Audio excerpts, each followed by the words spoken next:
Citizens Coalition for Change Secretary General Sengezo Chabangu has sparked internal unrest with a major overhaul of the party's structures. The move targets senior MPs and parliamentary leaders aligned with Watchman Ncube.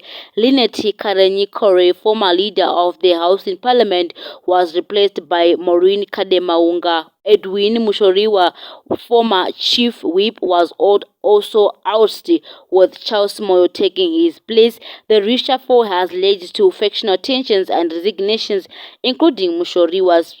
Party spokesperson Williams Mazimure downplayed knowledge of the changes, while Kademaunga claimed to be unaware of her appointment.